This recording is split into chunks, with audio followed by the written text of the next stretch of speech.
how do we fix that? We establish the rules. So what we'll tell them, we'll tell them their agenda, right? So their agenda is to get a price and shop us. We're going to tell them what their agenda is, and they're going to agree to it. And then we're going to tell them our agenda. And after that, we're going to tell them what happens at the end of the appointment. They're not allowed to think about it. This right here, no thinking allowed. Everybody's clear exactly what a yes means. That's what we're saying. We're going for the close up front. This is the close in the first 5 to 15 minutes of the appointment. Everyone knows what a yes is. There's no confusion afterwards, right? So how do we do this? What it sounds like when we show up. I'm just going to role play a little bit with Isaac. All right, you guys bear with me.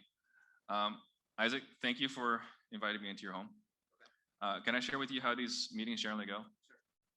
Sure. First of all, these meetings generally go about an hour and a half. Is that still a good amount of time for you? Yeah, that works. All right, perfect.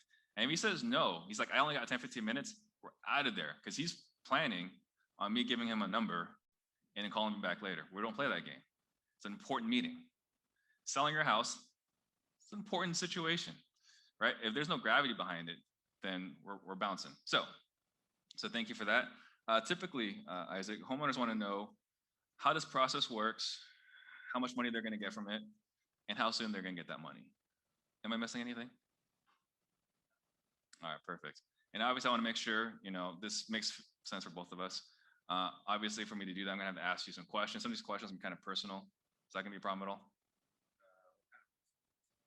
I don't know, like how you got to the situation, maybe how much you own your mortgage, those kinds of questions. Awesome. And at the end of our time together, one of two things will happen. Either, we buy your house or we don't. Either way, it's totally fine. If any time you feel uncomfortable with me, or you just don't believe the price is a good fit for you, could you do me a favor and go ahead and tell me no? Yeah. Appreciate that. Likewise, if I'm not going to buy your house, are you going to be okay if I tell you that? Well, I came here to buy a house. I didn't come here to look at the house. So if you're not okay with that. No, I'm looking at. Okay, perfect. And if it makes sense for us to work together, what that means is we're going to take everything we talked about today, and we're going to go ahead and put that in writing. Is that fair? Yes, sir. Perfect. I appreciate that. Can I share with you my biggest fear? Sure. You seem really nice. I mean, you got this disruptor shirt. I know you're an awesome dude. So I'm afraid you might try to protect my feelings. Can you promise me that you won't try to protect my feelings? Tell me you need to think about it. Yeah. Good. And if I hear anything besides a yes, I'm just going to go ahead and take that as a no. Is that all right? Yeah. Perfect. That's it. Now he's not allowed to think about it.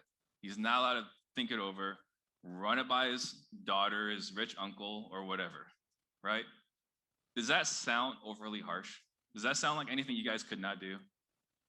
Right? It's pretty straightforward. You just got to get the reps to do that.